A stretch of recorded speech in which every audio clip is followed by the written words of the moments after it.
नमस्कार स्टूडेंट, चलिए शुरू कर लेते हैं हमारे आज के सेशन को, जिसमें हम बात करेंगे कॉमन एरर्स पर, जो एसएससी सीजीएल टीयर 2 21 फरवरी 2018 वाले क्वेश्चन पेपर में आ चुकी है और इन्हें हमने किरण पब्लिकेशन से लिया है। हम किरण पब्लिकेशन का लेटेस्ट एडिशन फॉलो कर रहे हैं। जिसके पास ये लेटेस्ट एडिशन ना हो, पुराने एडिशन हो या दूसरी किताब हो, वो इन क्वेश्चंस को हमारे पीडीएफ से भी डाउनलोड कर सकता है और इस पीडीएफ को हम टेलीग्राम चैनल पर डाल देते हैं, जो टेलीग्राम चैनल आपको हमारे यूट्यूब चैनल के फ्रंट पेज पर मिल जाएगा। हम एक्चुअली में इन सेशंस में एसएससी प्रीवियस ईयर का सॉल्यूशन दे रहे हैं। अब आप इस एसएससी प्रीवियस ईयर के सॉल्यूशन को अपनी किसी भी किताब में ढूंढ सकते हैं। इस एग्जाम का नाम और डेट के हिसाब से आपको ये क्वेश्चंस अपने वाले एडिशन में मिल जाएंगे, अन्यथा हम इनको पीडीएफ की फॉर्म में डाल देते हैं, वहां से आप इनको डाउनलोड कर ले। देखिए, ये रहा आज का आपका पहला सेंटेंस 101। इससे पहले हम 100 क्वेश्चन जो है कॉमन एरर के इस बुक से या एसएससी के प्रीवियस ईयर से खत्म कर चुके हैं। इस तरह के सेशन में ये 101वां क्वेश्चन है। क्या लिखा हुआ है आपके सामने? एक सेंटेंस लिखा हुआ है, कॉम्प्लेक्स स्ट्रक्चर है, कॉम्प्लिकेटेड सेंटेंस है। आपको इस स्ट्रक्चर को एनालाइज करना है, इसके सिंटेक्स को देखना है कि कहाँ पर किस तरह के वर्ड्स को किस तरह के ग्रामेटिकल अरेंजमेंट में रखा गया है, किस तरह के मीनिंग को कन्वे किया जा रहा है और क्या आपका सेंटेंस का ऑब्जेक्टिव कंटेक्स्ट है। ये तीन मुख्य बातें जो है एक सेंटेंस में कॉमन एरर के देखनी होती है। ठीक है, शुरू कर लेते हैं। Good role models in classrooms. Good role models, models यहाँ पर नाउन हो गया, रोल आ गया इसके लिए एडजेक्टिव और गुड आ गया एक दूसरा एडजेक्टिव। एक नाउन के लिए एक से ज्यादा एडजेक्टिव लगाए जा सकते हैं। इसी तरह से सीक्वेंस में बस जो ऑर्डर होना चाहिए वो लॉजिकल होना चाहिए, मीनिंगफुल होना चाहिए। ये गुड रोल मॉडल्स एक नाउन फ्रेज है, इसलिए इसको मैं कहूंगा सब्जेक्ट। ऑब्जेक्ट और कॉम्प्लीमेंट ये यहाँ पर हो नहीं सकती, क्योंकि ऑब्जेक्ट और कॉम्प्लीमेंट होने के लिए इससे पहले ट्रांजिटिव वर्ब या प्रीपोजिशन वगैरह या कोई लिंकिंग वर्ब वगैरह होनी चाहिए थी। इन यहाँ पर प्रीपोजिशन हो गया, प्रीपोजिशन के बाद उसका ऑब्जेक्ट आता है। प्रीपोजिशन लगाए ही इसलिए जाते हैं कि वो अपने बाद आने वाले नाउन प्रोनाउन को ऑब्जेक्ट के रूप में किसी दूसरे सेंटेंस के किसी दूसरे पार्ट से जोड़ सके। तो इन ने क्लासरूम को गुड रोल मॉडल से यानी कि मॉडल नाउन से जोड़ दिया। मॉडल्स के लिए आया है इन क्लासरूम, तो इस इन क्लासरूम प्रीपोजिशन फ्रेज को मैं मॉडल्स के लिए कहूंगा एडजेक्टिव फ्रेज का काम कर रही है। कौन से वाले मॉडल्स? जो हमारे क्लासरूम में है, जो किसी क्लासरूम्स में है, उन मॉडल्स की बात की जा रही है। तो अगर इस नाउन के बारे में बताने के लिए आई है तो एडजेक्टिव फ्रेज हो गई। एंड कंजंक्शन लगाया गया और एंड कंजंक्शन से एक दूसरी प्रीपोजिशन फ्रेज को जोड़ दिया गया। इन यहाँ पर प्रीपोजिशन और प्रीपोजिशन के बाद उसका ऑब्जेक्ट। देखिए, एंड एक कोऑर्डिनेट नेचर का कंजंक्शन है और कोऑर्डिनेट नेचर के कंजंक्शन को लगाया जाता है सिमिलर रैंक की स्ट्रक्चर को जोड़ने के लिए। तो in classrooms and in communities, and coordinate nature का conjunction and conjunction in classrooms और इन कम्युनिटीज को जोड़ रहा है। इनको यहाँ पर हम कॉमन भी कर सकते थे, वो एक बेहतर स्ट्रक्चर होती, बट ऐसे भी सही है। और यहाँ पर लगाया गया है लिंकिंग वर्ब की तरह। लिंकिंग वर्ब हमारी मेन वर्ब ही होती है, लिंक करने के लिए लगाई जाती है सब्जेक्ट को कॉम्प्लीमेंट से। सब्जेक्ट क्या था हमारा? गुड रोल मॉडल्स, उसके हिसाब से और यहाँ पर लिंकिंग वर्ब सही है, उसी फॉर्म में है जो प्लूरल सब्जेक्ट के साथ आनी चाहिए। अब लिंकिंग वर्ब के बाद होना चाहिए कॉम्प्लीमेंट। कहाँ है इसका कॉम्प्लीमेंट? ये लिखा है इसका complement, the most important part. The most important part इसका कॉम्प्लीमेंट हो गया। पार्ट हो गया नाउन और इंपॉर्टेंट हो गया इस नाउन के लिए एडजेक्टिव और मोस्ट हो गया इस एडजेक्टिव के लिए एडवर्ब। इससे पहले लिखा है इसको मॉडिफाई करने के लिए। इंपॉर्टेंट तो है ही, मोस्ट इंपॉर्टेंट है, क्योंकि सुपरलेटिव डिग्री का एक ऐसा एडवर्ब लगा रहे हैं इंपॉर्टेंट को मॉडिफाई करने के लिए जो कि सुपरलेटिव डिग्री में है। तो हमने लगाया यहाँ पर आर्टिकल। जब हम सुपरलेटिव डिग्री का इस्तेमाल करते हैं किसी भी एडजेक्टिव को या किसी भी नाउन को मॉडिफाई करने के लिए, तो वो जो नाउन होता है, वो जो फ्रेज होती है, वो सबसे अलग हो जाती है, यूनिक हो जाती है, स्पेसिफिक डेफिनिट हो जाती है, इसीलिए हम द आर्टिकल लगाते हैं। अब किसके पार्ट की बात की गई है, यानी कि पार्ट को बिलोंग करने के लिए किसी दूसरी यूनिट से हमने ऑफ प्रीपोजिशन लगाया। ऑफ प्रीपोजिशन को लगाया जाता है बिलोंग करने के लिए, बिलोंगिंगनेस बताने के लिए, और इस प्रीपोजिशन के बाद आना चाहिए इसका ऑब्जेक्ट। ऑब्जेक्ट लिखी हुई थी एक वर्ब। अब ये जो वर्ब है, चूंकि हमें प्रीपोजिशन के बाद ऑब्जेक्ट लिखना है। ऑब्जेक्ट तो कोई नाउन या प्रोनाउन ही हो सकता है। हमें लिखी मिल गई है एक वर्ब, तो हमने उस वर्ब को जीरेंड बना दिया। जीरेंड इसलिए बना दिया क्योंकि जीरेंड नाउन के फंक्शन में आ जाते हैं। नॉन फाइनाइट वर्ब ही होती, वर्ब ही है, नॉन फाइनाइट वर्ब कही जाती है, लेकिन ये जीरेंड वर्ब की आईएनजी फॉर्म नाउन के फंक्शन में आ जाती है, इसलिए ऑब्जेक्ट भी हो सकती है। इसलिए हमने गेट का गेटिंग कर दिया। तो ये तो चीज सही लिखी है। अब गेट के बारे में मैं आपको एक मुख्य बात बता दूं कि गेट लिंकिंग वर्ब भी हो सकती है और एक्शन नेचर की वर्ब भी हो सकती है।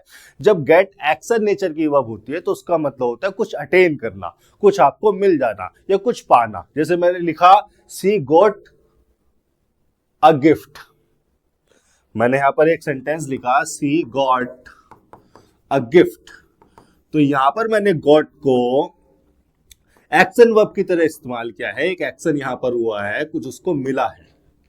और यहां पर ये जो गॉट है ट्रांजिटिव नेचर की वर्ब है, इसके बाद लिखा हुआ है इसका ऑब्जेक्ट। लेकिन इसके अलावा जो गेट है वो लिंकिंग वर्ब भी हो सकती है। जैसे मैंने यहां पर लिखा सी गॉट बिजी, तो यहां पर ऐसा नहीं है कि बिजी कोई आर्टिकल है, कोई ऑब्जेक्ट है। आप दुकान पे गए 50 रुपए का बिजी खरीद के ले आए। बिजी यहां पर एक एडजेक्टिव है और ये एडजेक्टिव बता रहा है सी की स्टेट, मेंटल स्टेट या फिजिकल स्टेट। और चूंकि यहां पर ये एडजेक्टिव है तो गोट यहां पर हो गई लिंकिंग वर्ब, और इस लिंकिंग वर्ब के बाद लिखा हुआ है कॉम्प्लीमेंट, और ये कॉम्प्लीमेंट लगाया गया है इस सब्जेक्ट की मेंटल या फिजिकल स्टेट बताने के लिए। तो इस सेंटेंस में जो है गेट आपकी लिंकिंग वर्ब के फंक्शन में है और यहां पर गेट आपकी एक्शन वर्ब के फंक्शन में है। यहां पर अगर आप गेट को एक्शन वर्ब कंसीडर करेंगे, एक्शन वर्ब कंसीडर करने की वजह से उसको ट्रांजिटिव वर्ब कंसीडर करेंगे, और ट्रांजिटिव वर्ब है तो उसके बाद आएगा ऑब्जेक्ट, और ऑब्जेक्ट तो कोई नाउन ही हो सकता है। यहां पर लिखा है आपने एजुकेट जो कि वर्ब है, तो इसको नाउन में ट्रांसफर करो, इसको नाउन की फॉर्म में लेकर आओ, और इसको नाउन की फॉर्म में लाने के लिए हमें करना पड़ेगा यहां पर एजुकेशन। एक तो यहां पर ये इंप्रूवमेंट हो सकता है, गलती यहीं पर है।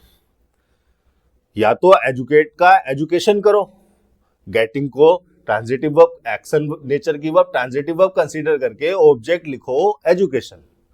या फिर अगर गेट को आप लिंकिंग वर्ब कंसीडर कर रहे हैं तो लिंकिंग वर्ब के बाद होना चाहिए उसका कॉम्प्लीमेंट, और कॉम्प्लीमेंट जो है कोई एडजेक्टिव हो सकता है। जैसे मैंने यहां पर लिखा सी गॉट बिजी, मैं ये भी लिख सकता था सी गॉट एजुकेटेड, वर्ब की थर्ड फॉर्म पास्ट पार्टिसिपल। तो आप एजुकेट को यहां पर पास्ट पार्टिसिपल आपको बदल लगाना पड़ेगा। एजुकेट को नॉन फाइनाइट वर्ब के फॉर्म में ले जाकर आपको पास्ट पार्टिसिपल वाली फॉर्म यहां पर यूज करनी चाहिए। एजुकेटेड यहां पर लिखना पड़ेगा। अब बच्चे मुझसे ये कह सकते हैं कि सर लिंकिंग वर्ब थी, उसके बाद एक कॉम्प्लीमेंट चाहिए था और कॉम्प्लीमेंट एडजेक्टिव हो सकता है, वो बात तो सही है, लेकिन किसी वर्ब को एडजेक्टिव बनाने के लिए आपने पास्ट पार्टिसिपल ही क्यों बनाया? आप प्रेजेंट पार्टिसिपल भी तो बना सकते थे, एजुकेटिंग भी तो लिख सकते थे। बच्चा लिख तो सकता था, लेकिन एजुकेटिंग जब जो कि एक प्रेजेंट पार्टिसिपल है, इस प्रेजेंट पार्टिसिपल के कुछ अपनी प्रॉपर्टीज है, कुछ एट्रीब्यूट्स है, उनको आपको ध्यान में रखना चाहिए जब आप इसको किसी भी स्ट्रक्चर में यूज करते हैं। और वो ये है कि एजुकेटिंग वर्ब की एनजी फॉर्म है और एक्टिव मीनिंग को कन्वे करता है। एक्टिव मीनिंग को कन्वे करने का मतलब है कि हमने इसके साथ स्ट्रक्चर भी वो लिखनी है जो एक्टिव स्ट्रक्चर के साथ तालमेल में हो, बैलेंस में हो। यानी कि अगर एक्टिव मीनिंग को कन्वे कर रहा है तो स्ट्रक्चर भी एक्टिव मीनिंग को कन्वे करने वाली हो। यानी कि एजुकेट अगर ट्रांजिटिव नेचर की वर्ब है तो इसके बाद इसका ऑब्जेक्ट आना चाहिए। किसी भी ट्रांजिटिव वर्ब के बाद उसका ऑब्जेक्ट लिखा जाता है, तभी वो एक्टिव मीनिंग में कन्वे करती, एक्टिव मीनिंग को कन्वे करती हुई मानी जा सकती है। अगर आप यहाँ पर एजुकेटिंग लिखते हो तो किसको एजुकेट किया ये भी तो आपको लिखना पड़ेगा, मतलब इसके बाद ऑब्जेक्ट होना चाहिए था। ऑब्जेक्ट यहां पर मिसिंग है, इसका मतलब एजुकेट किसी और को नहीं किया जा रहा। एजुकेट के बाद उसको ऑब्जेक्ट नहीं लिखा, इसका मतलब उस ऑब्जेक्ट को या किसी को एजुकेट करने की बात नहीं हो रही। एजुकेशन किसी और को दी जा रही है और किसी और के द्वारा, action done by somebody else. जिसको भी ये कहा जा रहा है, जिसको भी एजुकेशन देने की बात की जा रही है, वो स्टूडेंट्स वगैरह होंगे, और उनको ये कहा जा रहा है कि स्टूडेंट्स को एजुकेशन दी जा रही है किसी और के द्वारा। यानी कि पास्ट पार्टिसिपल का मीनिंग यहाँ पर निकल कर आता है action done by somebody else का। अगर किसी भी वर्ब के बाद उसका ऑब्जेक्ट नहीं लिखा है तो आप उसको प्रेजेंट पार्टिसिपल में नहीं लिख सकते। मोटी मोटी इतनी बात समझिए। आगे तो एज लिखा हुआ है जो कि कंजंक्शन है, ऑब्जेक्ट मिसिंग था इसलिए मैंने प्रेजेंट पार्टिसिपल नहीं लगाना है, पास्ट पार्टिसिपल लगाना है, और वो इसलिए क्योंकि मैंने इसको लिंकिंग वर्ब कंसीडर कर लिया। तो दो तरह के इंप्रूवमेंट आप यहां पर कर सकते थे, या तो एजुकेट का एजुकेशन कर दो या फिर एजुकेट का एजुकेटेड कर दो। अगर आप इसको लिंकिंग वर्ब कंसीडर कर रहे हैं तो एजुकेटेड कर देंगे, और अगर आप इसको एक्शन नेचर की वर्ब कंसीडर कर रहे हैं तो ट्रांजिटिव वर्ब होगी, आप इसको एजुकेशन भी कर सकते हैं। इतनी सी बात है। आगे लिखा हुआ एज कंजंक्शन, जो कि बिकॉज के सिमिलर मीनिंग को कन्वे करता है। इसको मैं थोड़ा सा इरेज कर देता हूं आगे की स्ट्रक्चर को समझाने के लिए। ये लिखा हुआ एज कंजंक्शन एक सबऑर्डिनेट नेचर का कंजंक्शन है और बिकॉज के सिमिलर मीनिंग को कन्वे करता है, और बिकॉज के सिमिलर मीनिंग को कन्वे करता है रीजन या कॉज बताने के लिए लिखा जाता है। यानी कि अगर हमें मेन क्लोज वाली इंफॉर्मेशन का रीजन या कॉज बताना है तो हम एज बिकॉज कंजंक्शन के द्वारा इंट्रोड्यूस कर सकते हैं उस इंफॉर्मेशन को, जो कि रीजन या कॉज है इस मेन क्लोज वाली इंफॉर्मेशन का। तो ये लग गया रीजन या कॉज बताने के लिए। मतलब ये जो इंफॉर्मेशन लिखी है, ये जो सबऑर्डिनेट क्लोज लिखी है, ये पहली वाली मेन क्लोज का क्या है, रीजन है, कॉज है। क्या लिखा हुआ है सबऑर्डिनेट क्लोज में, the actions and decisions of role models.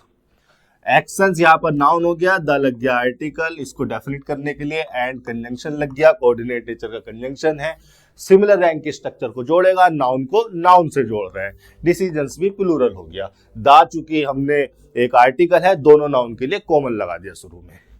Of preposition, और प्रीपोजिशन के बाद उसका ऑब्जेक्ट, ये बताने के लिए कि हम एक्शंस को डिसीजंस को किन से बिलोंग कर रहे हैं। तो प्रीपोजिशन के बाद उसका ऑब्जेक्ट हो गया। अब दे द एक्शंस एंड डिसीजंस एक प्लूरल सब्जेक्ट है, प्लूरल सब्जेक्ट के हिसाब से हमारी वर्ब आ गई जो कि मेन वर्ब है और ट्रांजिटिव नेचर की वर्ब है। तो इसके बाद इसका ऑब्जेक्ट लिखा है द बिहेवियर। बिहेवियर को हमने डेफिनेट कर दिया क्योंकि हम बता रहे हैं कि किसके बिहेवियर की बात हो रही है। फिर ये बताने के लिए कि किसके बिहेवियर की बात हो रही है, बिहेवियर को किसी से रिलेट करने के लिए, बिलोंग करने के लिए हमने प्रीपोजिशन ऑफ के बाद उसका ऑब्जेक्ट लगा दिया। अदर्स यहाँ पर प्रोनाउन की तरह इस्तेमाल हुआ है, प्रोनाउन ही है। ये हो गया 101। एरर थी आपकी यहाँ पर, या तो एजुकेट का एजुकेटेड कर दो या एजुकेशन कर दो, जो ज्यादा मीनिंगफुल लग रहा हो आपको। देखिए एजुकेशन का मतलब एक कंप्लीट एजुकेशन होगी, एजुकेशन का मतलब हो गया एक कंप्लीट पैकेज। जब से आपने स्टार्ट किया, जब तक आपने खत्म किया और जॉब ले ली, उसके बाद सेटल हो गए, उस पॉइंट तक हो गया। एजुकेटेड एक प्रोसेस हो गई, इतना सा फर्क है। 101 के दूसरे वाले पार्ट में जो है मैं गलती निकाल दूंगा। इंप्रूवमेंट इन दोनों में से कोई सा भी हो सकता था, दोनों ही मीनिंगफुल थे। तो ज्यादा मीनिंगफुल लगे उसको चूज कर लेंगे। जुदाइज्म एक तरह का जो है रिलीजन होता है, ज्यूज वगैरह का, इजराइल के लोग मेरे ख्याल से इसको फॉलो करते हैं। जुदाइज्म says spirituality is a process of personal transformation, involving values and beliefs that provides purpose and guidance for our living। देखो स्टूडेंट मुझसे कहते हैं कि सर शॉर्ट में निपटाओ, एकदम फटाफट कराओ, क्विक सेशन। उनको मतलब फटाफट जॉब चाहिए, मेहनत कम करना चाहते हैं, शॉर्टकट अपनाना चाहते हैं। जो स्टूडेंट शॉर्टकट्स का यूज करके जल्दी से जल्दी फटाफट जॉब लेना चाहते हैं, इनको ज्यादा समय लगेगा क्योंकि ये चीजों को समझ नहीं रहे हैं। अगर समझ नहीं रहे हो तो बार बार गलतियां करोगे, बार बार गलतियां करोगे तो बार बार सुधार की आवश्यकता पड़ेगी। जो इंग्लिश 1-1.5 साल में खत्म हो जानी चाहिए थी, उसको 5 साल का सिलेबस बना देंगे। शॉर्ट में निपटाने की अगर बात है तो मैं बता दूं कि डैट यहाँ पर रिलेटिव प्रोनाउन है, और रिलेटिव प्रोनाउन इस्तेमाल हुआ है वैल्यूज एंड बिलीव्स के लिए। वैल्यूज एंड बिलीव्स जो है प्लूरल है, एक प्लूरल काउंटेबल नाउन लिखा हुआ है। और ये जो डैट है ये कोई भी रिलेटिव प्रोनाउन है, इसका अपना कोई सिंगुलर प्लूरल नहीं होता है, इसका नंबर कोई नहीं होता है। इसका नंबर डिपेंड करता है उस एंटीसीडेंट पर जिस एंटीसीडेंट के लिए ये लिखे जाते हैं। तो यहाँ पर ये लिखा है एक प्लूरल एंटीसीडेंट के लिए, प्लूरल एंटिटी के लिए। तो यहाँ पर इस डैट रिलेटिव प्रोनाउन का अपना नंबर हो गया प्लूरल। और चूंकि ये सब्जेक्ट के हिसाब से काम कर रहा है, मतलब सब्जेक्ट के फंक्शन में है, तो सब्जेक्ट के फंक्शन में होने की वजह से ये हमारा प्लूरल सब्जेक्ट हो गया। और इसके बाद जो वर्ब लिखी जानी चाहिए थी वो लिखी जानी चाहिए थी जो प्लूरल सब्जेक्ट के साथ सही हो। प्रोवाइड्स की जगह हो जाएगा प्रोवाइड। सब्जेक्ट वर्ब एग्रीमेंट का ये आपका क्वेश्चन हो गया। लेकिन अगर मैं इसको एनालाइज करने की बात करूं तो जुडाइज्म हमारा सब्जेक्ट हो गया, सेज यहाँ पर मेन वर्ब हो गई, और मेन वर्ब है हमारी ट्रांजिटिव नेचर की वर्ब। इसके बाद लिखा जाना चाहिए इसका ऑब्जेक्ट। कहाँ है इसका ऑब्जेक्ट? एक्चुअली में यहां पर इसके बाद सेज के बाद जितना भी लिखा है सेंटेंस में वो सारा का सारा इस सेज ट्रांजिटिव वर्ब का ऑब्जेक्ट है। अब इस ऑब्जेक्ट को, जो कि एक नाउन क्लोज बनेगा, ऑब्जेक्ट है तो नाउन प्रोनाउन नहीं बनेगा। प्रोनाउन का यहाँ पर स्कोप नहीं, प्रोनाउन तो बस वो फिक्स है, डेफिनेट है, जितने आपको याद है, 2-4 आपने छोड़ भी रखे होंगे, बस वही प्रोनाउन है। ऐसे ही किसी वर्ड को हम प्रोनाउन की तरह इस्तेमाल नहीं कर लेते। ये एक्चुअली में ये जो ट्रांजिटिव वर्ब है सेज, इसका जो ऑब्जेक्ट है, पूरी की पूरी इंफॉर्मेशन आ गई, ये है नाउन क्लोज। अब ये नाउन क्लोज है तो इस नाउन क्लोज को लिखने के लिए यहाँ पर डेट कंजंक्शन होना चाहिए था, जो इसने हटा रखा है, शॉर्टकट ले रखा है। कोई बात नहीं, यहाँ पर ये एक बहुत माइनर सी गलती है। ये अब जो कुछ राइटर्स है, हाँ, अगर फंडामेंटल कॉन्सेप्ट्स के साथ स्ट्रिक्टली रहा जाए, ग्रामर के फंडामेंटल कॉन्सेप्ट्स के साथ अगर हम स्ट्रिक्टली रहने की बात करें तो यहाँ पर डेट कंजंक्शन को होना चाहिए था, क्योंकि अगर आप दो क्लोजेस को जोड़ रहे हैं तो आपको एक कंजंक्शन की आवश्यकता पड़ेगी।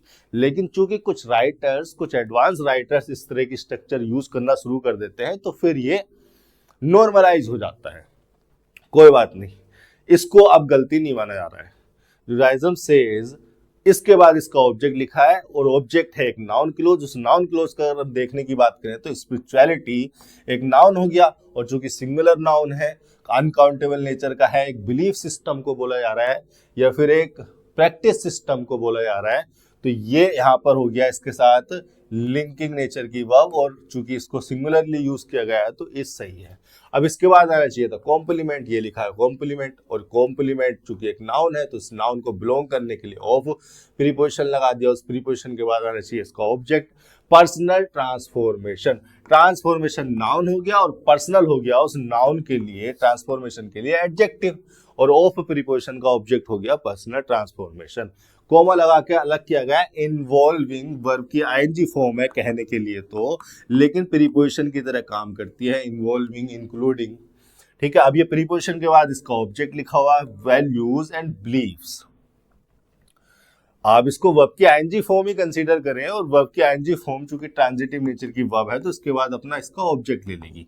लेकिन इंक्लूडिंग, इन्वॉल्विंग, इनका फंक्शन कुछ प्रीपोजिशन जैसा हो जाता है। ठीक है, क्या लिखा हुआ है ट्रांजिटिव वर्ब का ऑब्जेक्ट? Values and beliefs. दो प्लूरल काउंटेबल नाउन को एंड कंजंक्शन से जोड़कर लिख दिया गया। कोऑर्डिनेट नेचर का कंजंक्शन है, हम ऐसा जोड़ सकते हैं। आगे की स्ट्रक्चर मैंने आपको बता दी। डेट रिलेटिव प्रोनाउन है, इस एंटीसीडेंट के लिए लिखा है तो प्लूरल सब्जेक्ट हो गया। प्लूरल सब्जेक्ट होने की वजह से प्रोवाइड आ गई। प्रोवाइड खुद एक ट्रांजिटिव नेचर की वर्ब थी, उसके बाद उसका ऑब्जेक्ट आना चाहिए था। कहाँ है इसका object? Purpose and guidance. Guidance यहाँ पर नाउन हो गया, पर्पस भी यहाँ पर एक नाउन हो गया, एंड कोऑर्डिनेट नेचर के कंजंक्शन से जोड़कर हमने प्रोवाइड ट्रांजिटिव वर्ब के दो ऑब्जेक्ट को लिख दिया। For our living, for purpose बताने के लिए, फॉर प्रोवाइड का पर्पस बताने के लिए, फॉर प्रीपोजिशन के बाद उसका ऑब्जेक्ट हो गया। आवर लिविंग, लिविंग नाउन हो गया, और आवर हो गया इसके लिए डिटरमिनर। और ये preposition phrase for our living adverb phrase हो गई, क्योंकि प्रोवाइड का पर्पस बता रही है कि प्रोवाइड करने का पर्पस, और गाइडेंस को प्रोवाइड करने का उद्देश्य क्या है, रीजन क्या है कि हमारी लिविंग के लिए वो ऐसा कर रहे हैं। ये हो गया आपका 102। 103 पर बात कर लेते हैं। ठीक है, ये सेंटेंस थोड़ा टाइम लेगा आपको समझाने में, लेकिन अगर आप इतने कॉन्सेप्ट समझ जाओ, अगर आप सेंटेंस को इस तरह से घर पे बैठ के प्रैक्टिस कर लो, 200-400 सेंटेंस को करने के बाद आपका लेवल इतना ज्यादा इंप्रूव हो जाएगा अंडरस्टैंडिंग का, कि जब ये सेंटेंस, चाहे कितनी भी कॉम्प्लिकेटेड सेंटेंस आपके सामने लिखो, कितनी भी कॉम्प्लेक्स स्ट्रक्चर आपके सामने लिखी हो, देखते ही आपको क्रिस्टल क्लियर समझ में आएगा कि यहाँ पर ये प्रॉब्लम है, सिंटैक्स में है या मीनिंग में है। इन एन इम्परफेक्ट वर्ड, इन तो प्रीपोजिशन है और इस प्रीपोजिशन के बाद लिखा हुआ है इसका object. N imperfect word, word noun हो गया, इम्परफेक्ट हो गया इसके लिए एडजेक्टिव, एन लग गया आर्टिकल। विद फिर से एक प्रीपोजिशन और इस प्रीपोजिशन के बाद इसका object. Not so perfect people and institutions, and coordinate nature के कंजंक्शन ने इंस्टीट्यूशंस को और प्यूपिल को जोड़ दिया, दोनों ही प्लूरल यूनिट है, प्लूरल नाउन है, जोड़ दिया। सो परफेक्ट एक एडजेक्टिव है और नोट लग गया इस एडजेक्टिव के लिए एडवर्ब, और ये not so perfect adjective phrase प्यूपिल और इंस्टीट्यूशंस के लिए कॉमन हो गई, शुरू में लिख दी गई, और एंड कंजंक्शन से केवल उनको जोड़ा गया जो अनकॉमन थे। सारी की सारी फ्रेज विद प्रीपोजिशन का ऑब्जेक्ट हो गई और विद प्रीपोजिशन ने इस नाउन फ्रेज को जोड़ा इस वर्ड से। तो ये पूरी की पूरी phrase preposition with preposition phrase, मैं कहूंगा इसको एडजेक्टिव फ्रेज के फंक्शन में है, वर्ड के बारे में बताने के लिए कुछ आ रही है। In an imperfect word with not so perfect प्यूपिल and institution, एक ऐसा इम्परफेक्ट वर्ड जिसमें नॉट सो परफेक्ट प्यूपिल या इंस्टीट्यूशन हो। यू हैव, कोमा से इसको प्रीपोजिशन फ्रेज को अलग कर दिया क्योंकि शुरू में लिख दी थी। यू यहाँ पर हमारा सब्जेक्ट हो गया, हैव टू। देखिए कहने की अगर यहाँ पर सिंटेक्स की मैं बात करूं तो हैव यहाँ पर मेन वर्ब होती है, और मेन वर्ब होती है ट्रांजिटिव नेचर की, और इसके बाद होना चाहिए इसका ऑब्जेक्ट। तो यहाँ पर टू प्ले इसका ऑब्जेक्ट ही लिखा रहता है जो कि एक इन्फिनेटिव होता है। अब चूंकि इन्फिनेटिव नाउन हो सकता है तो वो ऑब्जेक्ट भी बन जाता है, लेकिन ये होता है इसका सिंटेक्स। अगर आप इसके फंक्शंस पर ध्यान दें तो यहाँ पर हम कहना क्या चाह रहे हैं, यहाँ पर मीनिंग किस प्रकार का निकल के आ रहा है कि you have to play.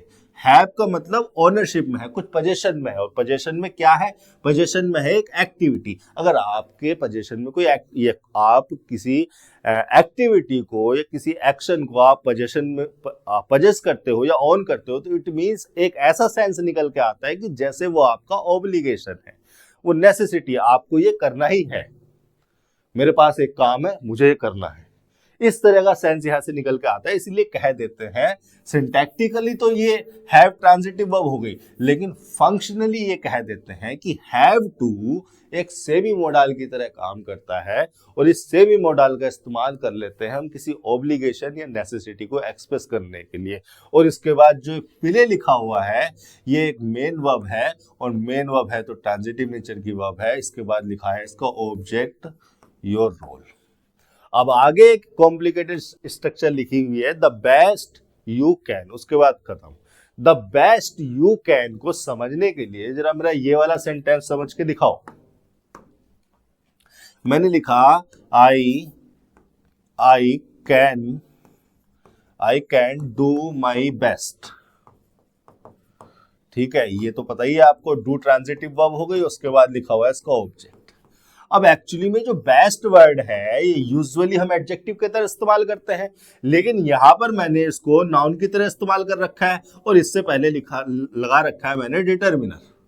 Actually में बेस्ट जो कि यूजुअली एक एडजेक्टिव की तरह इस्तेमाल किया जाता है किसी क्वालिटी को बताने के लिए, यहां पर एक नाउन की तरह इस्तेमाल किया गया है, और यहां पर इसका मीनिंग है, ये यहां पर रिफर कर रहा है हाईएस्ट एफर्ट को, हाईएस्ट क्वालिटी ऑफ एफर्ट्स या हाईएस्ट एफर्ट्स को, कि जो हाईएस्ट एफर्ट्स है मैं उनको लगा दूंगा। ये यहां पर इस नाउन को रिफर कर रहा है, इसलिए बेस्ट को यहां पर एक माई बेस्ट को यहां पर नाउन फ्रेज कंसीडर किया जा सकता है, जो कि एक्चुअली में बेस्ट यूजुअली एडजेक्टिव होता है। इस मीनिंग में जो है वो नाउन की तरह इस्तेमाल हो रहा है। अब देखिए उसी स्ट्रक्चर को ना थोड़ा सा यहाँ पर घुमाकर लिखा गया है। द बेस्ट को चूंकि एक नाउन फ्रेज हो रही है, बेस्ट यहाँ पर नाउन है और द इसके बाद इससे पहले आर्टिकल लगा है, द बेस्ट को लिख दिया गया इस वाली क्लोज के साथ, और यू कैन को लिखा गया है इसके बाद। एक्चुअली में ये जो यू कैन है इसके बाद डू और होना चाहिए, वो इलिप्सिस की वजह से हम हटा देते हैं, अभी बता दूंगा इलिप्सिस क्या होती है। The best you can do, और इस डू ट्रांजिटिव वर्ब का ऑब्जेक्ट होना चाहिए था, और वो ऑब्जेक्ट होना चाहिए था यहां पर एक रिलेटिव प्रोनाउन, दैट लगा दो या विच लगा दो, क्योंकि हमें ऑब्जेक्ट चाहिए। You can do transitive verb, उसका ऑब्जेक्ट होना चाहिए था वो रिलेटिव प्रोनाउन, और ये रिलेटिव प्रोनाउन लिखा जाता अपने इस एंटीसीडेंट के लिए। ये होनी चाहिए थी यहां पर जो सही स्ट्रक्चर होती, लेकिन डिफाइनिंग क्लोज होने की वजह से, चूंकि डू ट्रांजिटिव वर्ब का ऑब्जेक्ट हो रहा है द बेस्ट, डिफाइनिंग क्लोज होने की वजह से हमने इस रिलेटिव प्रोनाउन को हटा दिया, इसको खा गए, और फिर हमने डू को भी हटा दिया। डू को हमने हटा दिया इलिप्टिकल कंस्ट्रक्शन की वजह से, इलिप्सिस की वजह से। इलिप्सिस के प्रिंसिपल के अनुसार अगर कोई भी ऐसा वर्ड है आपके सेंटेंस में जिसका मीनिंग कंटेक्स्ट की हेल्प से कन्वे किया जा सकता है या समझा जा सकता है, तो आप उस वर्ड को एलिमिनेट कर सकते हैं अपने सेंटेंस को, अपनी बात को कम से कम शब्दों में एक्सप्रेस करने के लिए। अब the best you can do, ये जो पूरी की पूरी स्ट्रक्चर है, इसको मैं फ्रेज ही कहूंगा। एक्चुअली में यू कैन डू को आप क्लोज कह सकते हैं, एक रिलेटिव क्लोज या एक एडजेक्टिव क्लोज कह सकते हैं इस द बेस्ट नाउन फ्रेज के लिए। लेकिन द बेस्ट तो अपने आप में एक फ्रेज ही है, और ये फ्रेज आई है इस प्ले के मैनर को बताने के लिए, तो इसको कहा जाना चाहिए। हालांकि सिंटैक्स ऐसा है कि देखने में आपको लगेगा ऐसा नाउन फ्रेज है, लेकिन लगाई किस लिए गई है, उसका फंक्शन क्या है, किसी भी वर्ड के, किसी भी फ्रेज के, किसी भी क्लोज के फंक्शन पे डिपेंड करता है कि वो किस पार्ट ऑफ स्पीच में जाएगी। तो यहां पर द बेस्ट का फंक्शन है प्ले के मैनर को बताने के लिए। इसको मैं कहूंगा एडवर्ब ऑफ मैनर फ्रेज। यहां पर ये एक ऐसे मैनर को रिफर कर रही है जो कि हाईएस्ट स्टैंडर्ड में हो। ठीक है, ये होगी स्ट्रक्चर। यहां पर यहां तक कोई गलती नहीं है। ठीक है, आगे लगा है कोमा। कोमा लगाकर इस क्लोज को अलग कर दिया गया। उसके बाद लगी हुई है टेक। अब देखिए, टेक को एक फाइनाइट वर्ब की तरह लिख दिया, एक मेन वर्ब की तरह लिख दिया। अगर मेन वर्ब को लिखना ही था तो यहां पर कोमा लगाने की आवश्यकता क्या थी? अगर यू आपका सब्जेक्ट है और एक वर्ब स्ट्रक्चर आपने यहां पर लिख दी, इसको मेन वर्ब कंसीडर कर लो या इसको मोडल कंसीडर कर लो, मैंने दोनों चीजें आपको बता दी हैं। तो अगर आपको दूसरी वर्ब लिखनी भी थी तो आप एंड कंजंक्शन लगाकर लिखते या और कोई कंजंक्शन लगाते जो मीनिंग के हिसाब से सुटेबल हो। आपने कोमा लगाकर इसको अलग क्यों किया? कोमा लगाकर कभी किसी वर्ब को अलग नहीं किया जाता है। हाँ, तब कर सकते हैं जैसे मैंने ही लिखा, पहली वर्ब आ गई, दूसरी वर्ब आ गई और एंड लगाकर तीसरी वर्ब आ गई, जब हम एक से दो से ज्यादा वर्ब यूज कर रहे हो। लेकिन इस तरह से नहीं करते हैं। यहां पर इसका मतलब यह है कि जो टेक है इसको मेन वर्ब के फंक्शन में नहीं होना है, ये मेन वर्ब की तरह इस्तेमाल नहीं होनी है, ये इस्तेमाल होनी है नॉन फाइनाइट वर्ब की तरह। अब नॉन फाइनाइट वर्ब में भी हमारे पास दो ऑप्शन है। पहला तो हम इसको टेकिंग कर दें, प्रेजेंट पार्टिसिपल। दूसरा हम इसको टेकन कर दें, पास्ट पार्टिसिपल। अब देखिए, पास्ट पार्टिसिपल पैसिव मीनिंग को कन्वे करते हैं, यानी कि जो इनका सब्जेक्ट होगा वो इनका डूअर नहीं होगा, डूअर कोई और होगा, action done by somebody else होगा। अगर हम टेकन का इस्तेमाल करते हैं तो हम मीनिंग कुछ ऐसा निकल के आता है जैसे यू को टेक किया गया है, यू को लिया गया है किसी और के द्वारा। अगर हम टेकिंग का इस्तेमाल करते हैं, प्रेजेंट पार्टिसिपल वर्ब की आईएनजी फॉर्म एक्टिव मीनिंग को कन्वे करते हैं। मीनिंग कुछ इस प्रकार का आएगा कि यू किसी चीज को टेक कर रहे हैं, यू जो सब्जेक्ट है वही डूअर भी है इस टेक का। तो ये वाला मीनिंग सुटेबल है। सेंटेंस के ऑब्जेक्टिव कंटेक्स्ट को, ऑब्जेक्टिव मीनिंग को आपको थोड़ा समझना पड़ता है। इसीलिए मैं कहता हूं अपनी थोड़ी रीडिंग कॉम्प्रिहेंशन स्किल्स को इंप्रूव कीजिए। यहां पर पास्ट पार्टिसिपल मीनिंगफुल होगा नहीं। अब देखिए, टेकिंग हमने प्रेजेंट पार्टिसिपल मीनिंग के हिसाब से लगा दिया, सही है। टेक तो होगा नहीं, टेकन भी नहीं होगा। अब यहां पर एक और स्ट्रक्चर आपके सामने आती है जो थोड़ी कॉम्प्लिकेटेड है, वो मैं आपको बताने जा रहा हूं कि ये जो टेकिंग आपने किया है तो सही है, लेकिन टेकिंग अगर प्रेजेंट पार्टिसिपल यूज कर रहे हो तो वो एक एक्टिव मीनिंग को कन्वे करता है, और ट्रांजिटिव नेचर की वर्ब है तो उसके बाद लिखा होना चाहिए उसका ऑब्जेक्ट। कहाँ है वो ऑब्जेक्ट? एज तो ऑब्जेक्ट नहीं है, एज तो नाउन, ये प्रोनाउन नहीं होता है। मैनी, हाँ मैनी प्रोनाउन भी हो सकता है और डिटर्मिनर भी हो सकता है। ये वाला एज क्या है मैं अभी आगे बताऊंगा, लेकिन फिलहाल इतना सोचिए कि टेकिंग जो कि एक ट्रांजिटिव वर्ब है उसका ऑब्जेक्ट कहाँ है। इसके बाद तो एक एज को यहां पर प्रीपोजिशन कंसीडर किया जा सकता है, एज यहां पर प्रीपोजिशन है। एज को यहां पर लगाया गया है प्रीपोजिशन के फंक्शन में कंपैरिजन को इंट्रोड्यूस करने के लिए, और जिससे कंपैरिजन किया जा रहा है उसको लिखा गया है इस वाले एज के बाद में, और उस कंपैरिजन के मीनिंग को कंप्लीट करने के लिए इस एज को कंजंक्शन की तरह लगाया गया। एज यहां पर प्रीपोजिशन और उस प्रीपोजिशन के बाद लिखा गया उसका ऑब्जेक्ट प्रोनाउन मैनी बनाकर। मैनी को एक प्रोनाउन के फंक्शन में लिखा गया एज प्रीपोजिशन के बाद। अब मैं सीधे सीधे आपको बता देता हूं कि एज यहां पर प्रीपोजिशन है, एक कंपैरिजन को इंट्रोड्यूस करने के लिए आई है, और जिसका कंपैरिजन हो रहा है वो है मैनी, और मैनी को यहां पर प्रोनाउन के फंक्शन में यूज किया गया है, और मैनी रिफर करता है a large number of something, a large number of something. और कितना लार्ज, लार्ज तो है बट कितना लार्ज, कितने लार्ज के, यानी कि हाउ मैनी के मीनिंग को कंप्लीट करने के लिए उस कंपैरिजन को, जिसको इस वाले एज प्रीपोजिशन ने इंट्रोड्यूस किया था, उस कंपैरिजन को, मीनिंग को पूरा करने के लिए हमने यहाँ पर एज को कंजंक्शन की तरह लगाया, और ये है सबऑर्डिनेट नेचर का कंजंक्शन, इसलिए इसने इस क्लोज को जोड़ दिया। यहाँ पर होना चाहिए यू सब्जेक्ट, और कैन हो गई यहाँ पर हेल्पिंग वर्ब मोडाल, और यहाँ पर होना चाहिए था टेक, लेकिन चूंकि टेक को हमने पहले इस्तेमाल कर दिया है तो यहाँ वाले टेक का मीनिंग कंटेक्स्ट से समझा जा सकता है, इसलिए इलिप्सिस की वजह से, इलिप्सिस के प्रिंसिपल की वजह से उसने इस वाले टेक को हटा दिया। अलोंग विद प्रीपोजिशन हो गई, और इस प्रीपोजिशन के बाद लिखा हुआ है इसका ऑब्जेक्ट।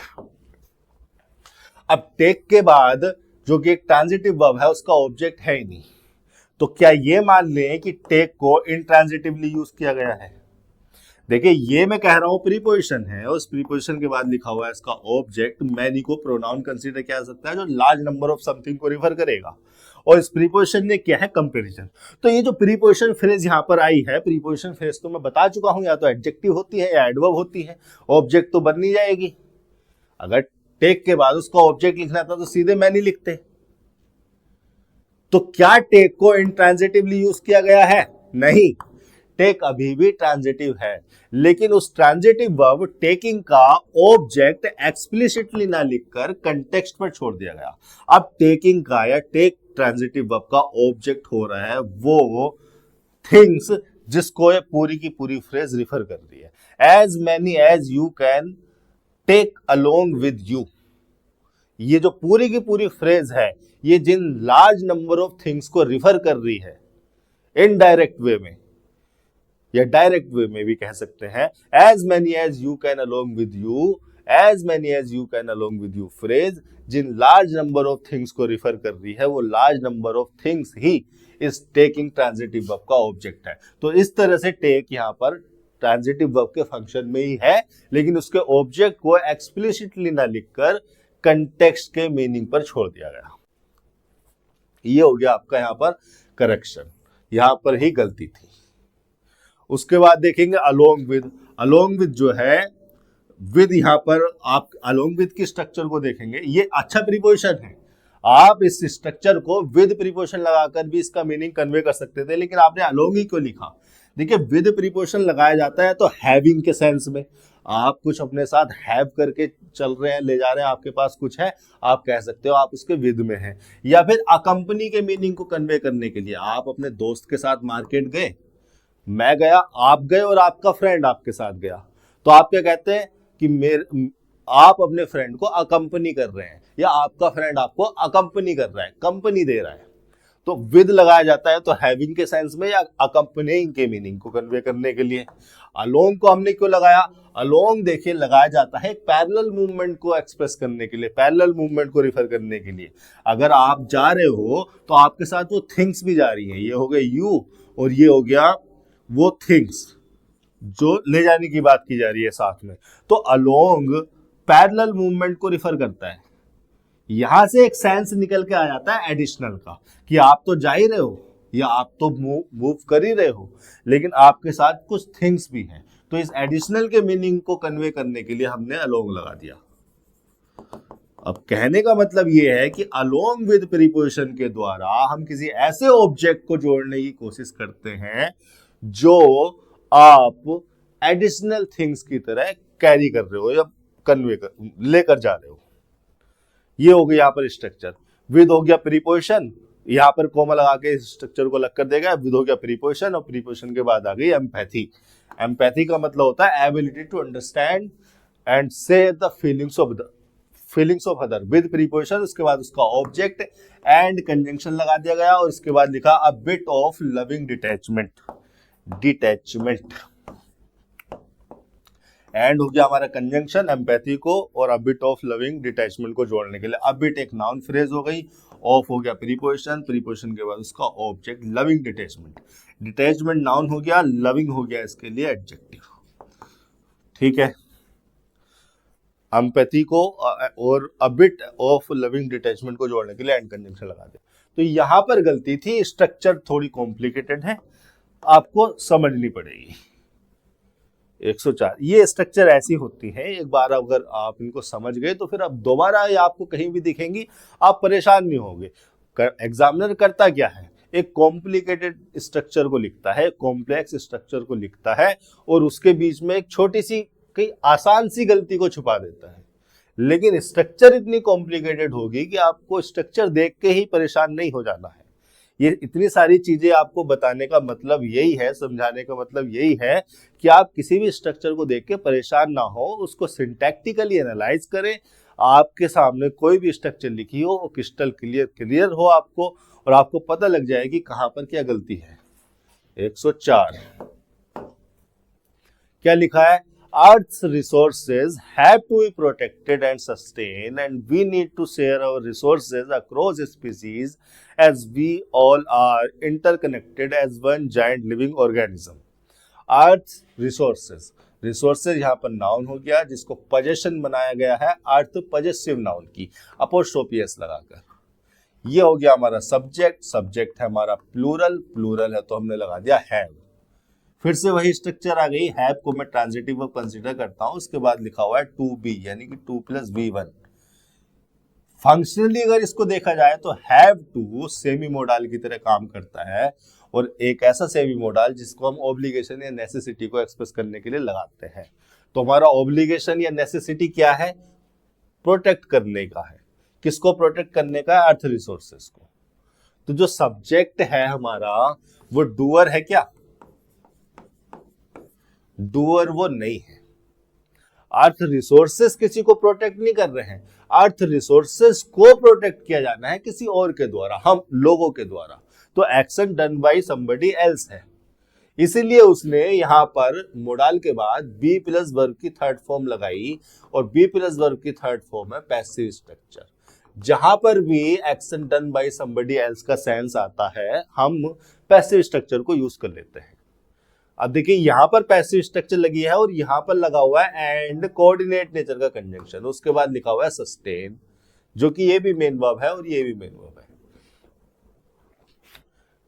अब कहने की बात ये है कि एंड अगर कंजंक्शन लगा रहे हो तो एंड कंजंक्शन के बाद, एंड कंजंक्शन के साथ सिमिलर स्ट्रक्चर को जोड़ा जाना चाहिए। एंड एक कोऑर्डिनेट नेचर का कंजंक्शन है और कोऑर्डिनेट नेचर का कंजंक्शन सिमिलर रैंक की स्ट्रक्चर को जोड़ता है। तो अगर आप इसको बी प्लस वर्ब की थर्ड फॉर्म को जोड़ रहे थे तो यहां पर भी बी प्लस वर्ब की थर्ड फॉर्म होनी चाहिए थी, यहां पर होना चाहिए था बी सस्टेन्ड। ये तो आपको सिंटेक्स से हेल्प मिल गई, लेकिन दूसरी एक मोटी मोटी बात ये समझिए कि सस्टेन एक ट्रांजिटिव नेचर की वर्ब है, और ट्रांजिटिव नेचर की वर्ब के बाद उसका ऑब्जेक्ट होना चाहिए, और ऑब्जेक्ट यहाँ पर लिखा नहीं है, एक कंजंक्शन आ गया और दूसरी क्लोज स्टार्ट हो गई। तो ट्रांजिटिव वर्ब के बाद अगर उसका ऑब्जेक्ट नहीं लिखा तो चेक कर लिया करो कि कहीं उसको पैसिव स्ट्रक्चर में तो नहीं होना है, कहीं सेंटेंस का पैसिव मीनिंग तो नहीं है, कहीं वर्ब पैसिव मीनिंग को तो कन्वे नहीं कर रही है।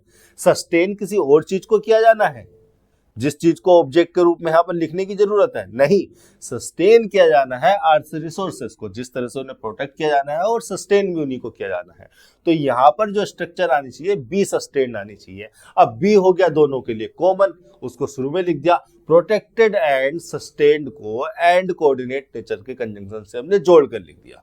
तो यहां पर सस्टेन का हो जाएगा सस्टेन, क्योंकि इसके बाद ऑब्जेक्ट कोई नहीं लिखा। एंड लगा दिया हमने कंजंक्शन दो क्लोजेस को जोड़ने के लिए, दूसरी क्लोज हमारी स्टार्ट हो गई जो कि इंडिपेंडेंट क्लोज है, और ये कंपाउंड नेचर का सेंटेंस हो गया। वी हमारा प्रोनाउन हो गया जो कि सब्जेक्ट के फंक्शन में होगा।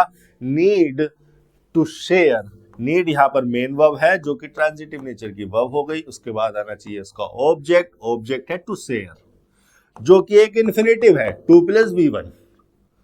हमें इसी चीज की नीड है, इस एक्टिविटी की, इस एक्शन को करने की नीड है।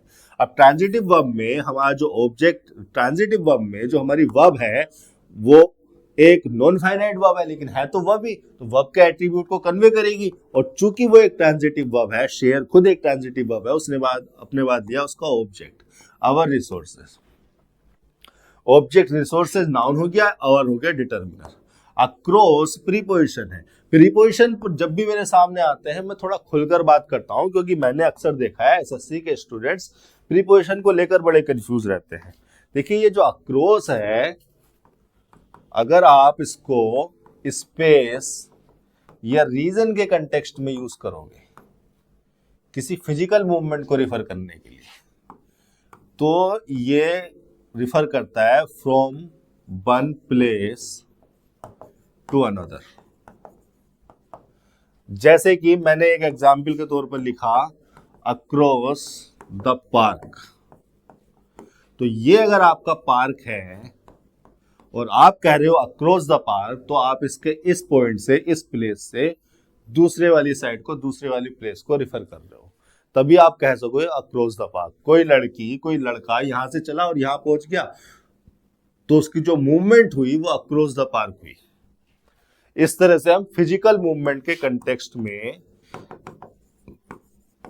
अक्रॉस को यूज कर लेते हैं। स्पेस या कोई रीजन इसका ऑब्जेक्ट हो जाएगा। Across the country, across the city, across the park. एक इसका मीनिंग निकल के आता है on the other side of something, on the other side of something. यहां पर कोई ऑब्जेक्ट लिखा होगा, समथिंग लिख देता हूं मैं। जैसे एग्जाम्पल के तौर पर आपने लिखा अक्रॉस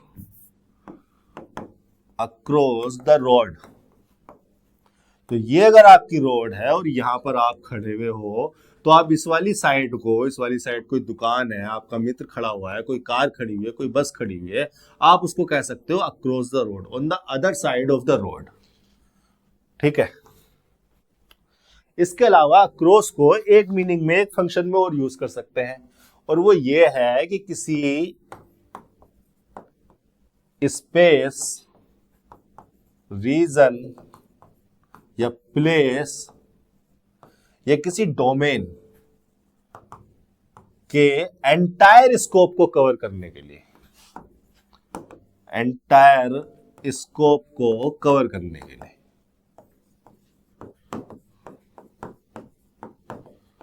जैसे मैंने लिखा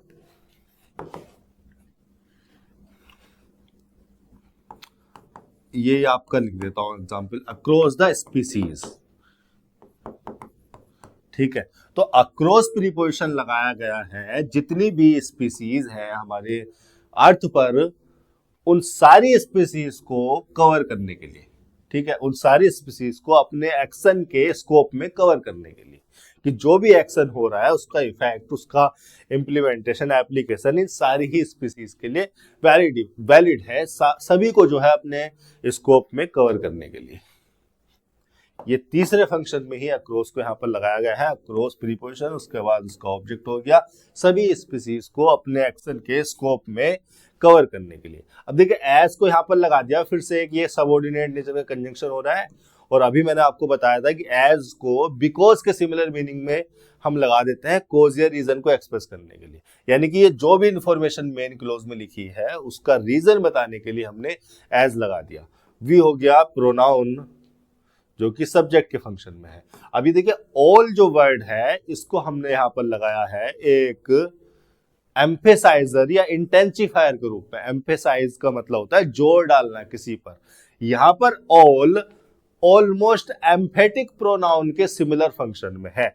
ये एम्फेसाइज कर रहा है कि ये जो इंटरकनेक्टेडनेस वाली बात है या ये जो इंटरकनेक्टेड वाला एक्शन है, ये हम सभी के लिए, वी में जितने भी, वी एक ग्रुप है, उस ग्रुप में जितने भी ह्यूमन हैं हम सबके लिए इंडिविजुअली ये इंटरकनेक्टेड वाली बात, ये वाली इंफॉर्मेशन, ये वाला इंटरकनेक्टेड वाला एक्शन सभी के लिए वैलिड है, सभी पर अप्लाइड हो रहा है। ठीक है, यानी कि हम सब, हम में से, वी जिस ह्यूमन ग्रुप को रिफर कर रहा है उस ह्यूमन ग्रुप में एवरी इंडिविजुअल इंटरकनेक्टेड है। ऑल इस बात को एम्फेसाइज कर रहा है, इसलिए इसको मैं एम्फेटिक प्रोनाउन के सिमिलर मीनिंग में कन्वे करूंगा। ये हो गया सब्जेक्ट, और बी हो गया, और बी प्लस वर्ब की थर्ड फॉर्म पैसिव स्ट्रक्चर आपके सामने लिखी हुई है। ठीक है, अब देखिए पैसिव स्ट्रक्चर यानी कि action done by somebody else. Action done by somebody else का मतलब कि क्या हमें किसी के द्वारा इंटरकनेक्ट किया गया होगा, क्या एक ऐसा सेंस निकल के आ रहा है इंटरकनेक्टेड से। बी, ये बी की फॉर्म है, और यह इंटरकनेक्टेड, क्या है कोई ऐसा सेंस निकल के आ रहा है कि हमें किसी के द्वारा इंटरकनेक्ट किया गया हुआ? हो सकता है कि कोई गॉड हो, कोई सुपीरियर गॉड हो, उसने हमें इंटरकनेक्ट किया हो, लेकिन यहाँ लैंग्वेज इस तरह के लॉजिक पे काम नहीं करती है। यहाँ पर कोई ऐसा सेंस है नहीं, इसलिए मैं इसको लिंकिंग वर्ब कंसीडर करूंगा और इसको पैसिव स्ट्रक्चर कंसीडर करने की बजाय इस वर्ब की थर्ड फॉर्म को कंसीडर करूंगा पास्ट पार्टिसिपल एडजेक्टिव, यानी कि वी की स्टेट बताया जा रहा है कि हम जो है इंटरकनेक्टेड है। As one giant living organism, as यहाँ पर प्रीपोजिशन हो गया, उस प्रीपोजिशन के बाद लिखा हुआ है इसका ऑब्जेक्ट, ऑर्गेनिज्म नाउन हो गया, लिविंग हो गया उसके लिए एडजेक्टिव, जाइंट का मतलब वेरी लार्ज, वेरी बिग, ये भी एक एडजेक्टिव हो गया, ऑर्गेनिज्म के लिए ही वन लग गया डिटरमिनर के रूप में। ये हो गया 104। गलती हो गई इसके शुरू वाले पार्ट में। 105 क्या लिखा हुआ है? Gratitude is one of the more essential virtues for real inner prosperity and happiness because it can connect us to the divine. बड़े बड़े सेंटेंस, छोटी छोटी गलतियां। ग्रेटिट्यूड एक नाउन हो गया जो कि सब्जेक्ट के फंक्शन में है, अनकाउंटेबल नेचर का भी हो सकता है, काउंटेबल नेचर का भी हो सकता है। यहाँ पर इसको सिंगुलर कंसीडर किया है, इसलिए हमने इज लगा दी, जो कि एक लिंकिंग वर्ब है, बी की फॉर्म है, मेन वर्ब ही है। इसके बाद लिखा होना चाहिए इसका कॉम्प्लीमेंट, कॉम्प्लीमेंट लिख दिया वन, जो कि एक प्रोनाउन कंसीडर किया जा सकता है। ऑफ प्रीपोजिशन, और ये बताने के लिए कि वन किस यूनिट में से आया है, उस प्रीपोजिशन के बाद लिखा है उसका ऑब्जेक्ट। अब देखो, पहली बात तो यहाँ पर ये समझो कि वन ऑफ के साथ हम हमेशा प्लूरल स्ट्रक्चर ही क्यों लिखते हैं। देखो, अगर वन एक यूनिट को रिफर कर रहा है तो यहाँ पर जो भी यूनिट होगी ऑफ के बाद वो सारी काउंटेबल ही होंगी। अगर आपने किसी एक को, किसी वन को किसी ग्रुप में से अलग किया है तो अलग तो तभी कर पाए जब वो एक काउंटेबल था और वो भी सारी काउंटेबल होंगी। बहुत सारे लोगों में से किसी एक व्यक्ति को तो अलग किया जा सकता है, बहुत सारे जूतों में से किसी एक जूते को अलग किया जा सकता है, बहुत सारे पानी में से एक पानी को अलग करके दिखाओ, बहुत सारे दूध में से एक दूध को अलग करके दिखाओ, नहीं कर सकते ना। अगर हमने वन को अलग किया है किसी ग्रुप में से, इट मींस ये भी काउंटेबल है और ये भी काउंटेबल होगी, और चूंकि वन को अलग किया है तो ये तो वन से ज्यादा होंगी, तो इसलिए इसको होना चाहिए प्लूरल काउंटेबल। इसलिए वन ऑफ के साथ हम यूजुअली प्लूरल काउंटेबल नाउन लिखते हैं।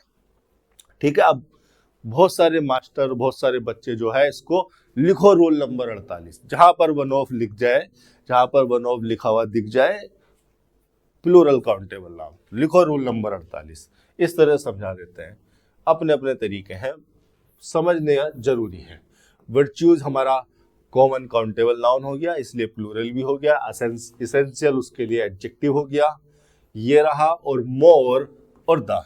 अब देखो यहाँ पर जो है, पहली बात तो ये कि जो द आर्टिकल है कंपैरेटिव डिग्री के साथ आता नहीं है भाई। एसेंशियल एडजेक्टिव है, मोर लगाया गया है इस एसेंशियल के लिए एडवर्ब के रूप में, और द आर्टिकल लगाया गया है इस वर्च्यूज को, इन बहुत सारे जो वर्च्यूज का सेट है, ये एक सेट ऑफ वर्च्यू को ही रिफर कर रहा होगा, सेट ऑफ वर्च्यूज को ही रिफर कर रहा होगा। बहुत सारे वर्च्यूज हैं जिसमें से ग्रेटिट्यूड एक है, बहुत सारे वर्च्यूज हैं, इनको रिफर कर रहा होगा, तो इनको एसेंशियल कहा जा रहा है। और अगर इनको मोर एसेंशियल कहा जा रहा है तो इनका कंपैरिजन किया जा रहा है किसी और सेट ऑफ वर्च्यूज से, तो उस कंपैरिजन को एक्सप्रेस करने के लिए देन प्रीपोजिशन कहीं लगा होना चाहिए था। इसी तरह से जो है बच्चे रट्टा मार लेते हैं कि अगर द आर्टिकल आ रहा है तो सुपरलेटिव डिग्री आएगी, मोर नहीं मोस्ट लगाओ, और अगर कंपैरेटिव डिग्री लगा रहे थे तो द आर्टिकल नहीं होना चाहिए था, कहीं पर देन प्रीपोजिशन लगा होना चाहिए था या कंजंक्शन देन लगा होना चाहिए था।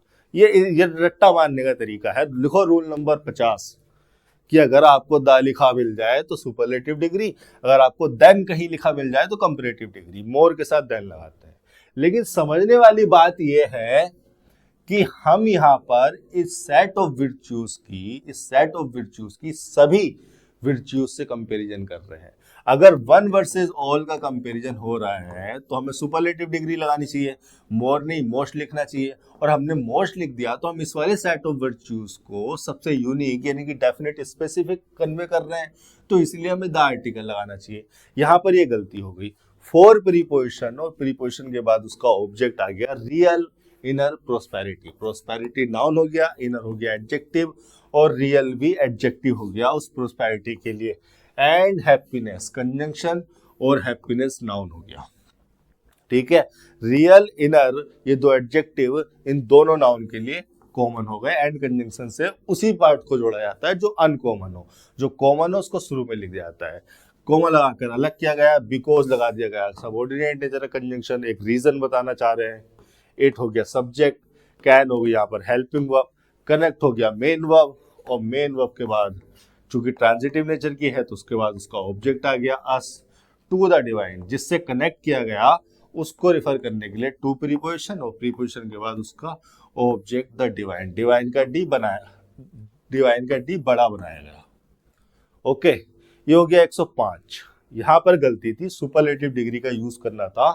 हम एक सेट ऑफ वर्च्यूज की सभी वर्च्यूज से कंपैरिजन कर रहे हैं, वन वर्सेस ऑल का कंपैरिजन है, और उसी सेट ऑफ वर्च्यूज में से एक वर्च्यू को हमने अलग किया और उसको कॉम्प्लीमेंट बना दिया ग्रेटिट्यूड का। ठीक है, ये हो गया 105।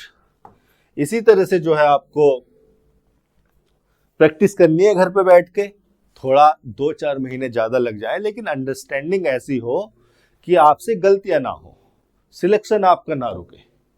इस तरह से इंग्लिश की प्रैक्टिस करनी है। यहां लिखा है doesn't matter what others are doing, it matters what you are doing. बिल्कुल सही बात लिखी है।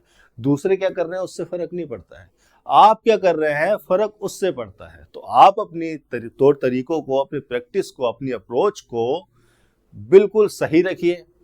आप अपनी अंडरस्टैंडिंग को क्लियर कीजिए, एक एक बात आपको समझ में आनी चाहिए, सिलेक्शन आपका हो ही जाएगा। आज के लेक्चर में इतना ही, धन्यवाद।